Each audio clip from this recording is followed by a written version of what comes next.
जय श्री राम दोस्तों, walk bye चर्चा में आपका स्वागत। आज मैं चर्चा करना चाहता हूँ बहुत ही एक यूनिक टॉपिक पे कि धर्म क्या है। और ये हिंदू से मुसलमान से ईसाई की बात नहीं कर रहा हूँ। मैं महाभारत काल से चल रही इस दुविधा जिसको भगवान कृष्ण ने गीता में क्लियर करने की कोशिश की और बहुत लोगों को उसका सत्य प्राप्त हुआ, कुछ हमें भी प्राप्त हुआ।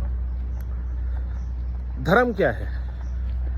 जियो पॉलिटिकल कॉन्फ्लिक्ट में आप देखें, इज इजराइल राइट और is Hamas right? Is Ukraine right और is Russia right? Is Europe right और Middle East right? Is India right और पाकिस्तान राइट और चाइना राइट?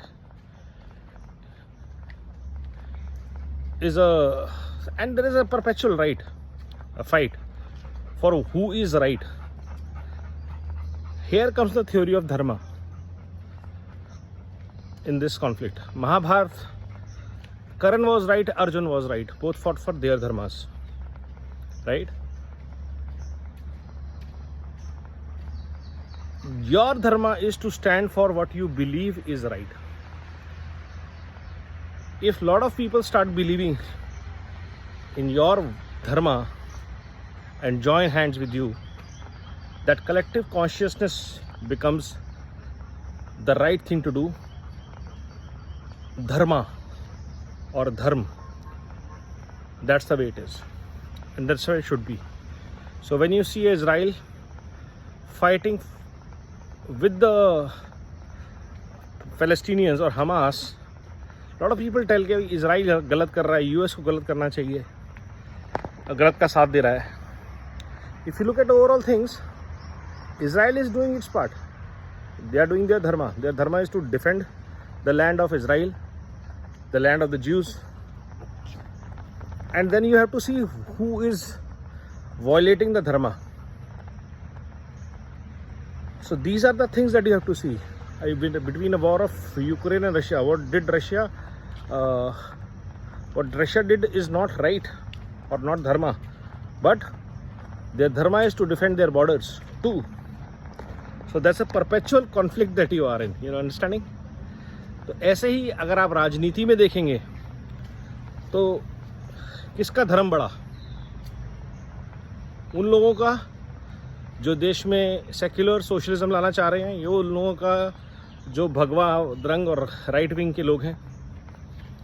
तो धर्म उसका बड़ा जिसकी नीयत, जिसके संस्कार, जिसकी संस्कृति बड़ी, जो जड़ों से जुड़ा, जड़ों से खड़ा. These are the choices that we have to make. Who is working in larger good of the country?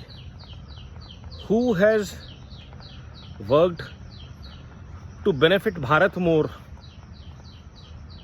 You know, and you compare the both and you take sides. Mahabharata could have happened at the start of Agyatwas or when they were exiled, because it gave time for people to evaluate कि आपको किसके साथ खड़े होना है, क्या compulsions हैं आपकी. एंड अल्टीमेट वाज कि भगवान कृष्ण किस तरफ खड़े हैं, the chief strategist, the chief analyst, on whose side will he stand. His arm forces he gave to Duryodhan. कौरवों के साथ श्री कृष्ण की पूरी सेना थी, बट कृष्ण पांडवों के साथ थे, क्योंकि उन्होंने ये समझा कि दोनों के धर्म में से जो पांडवों का धर्म है वो सत्य के साथ ज़्यादा है. तो धर्म ये नहीं कहता कि आपको ख़त्म करना है, आपको बैलेंस को रिस्टोर करना है, और वो इम्पॉर्टेंट है, बैलेंस.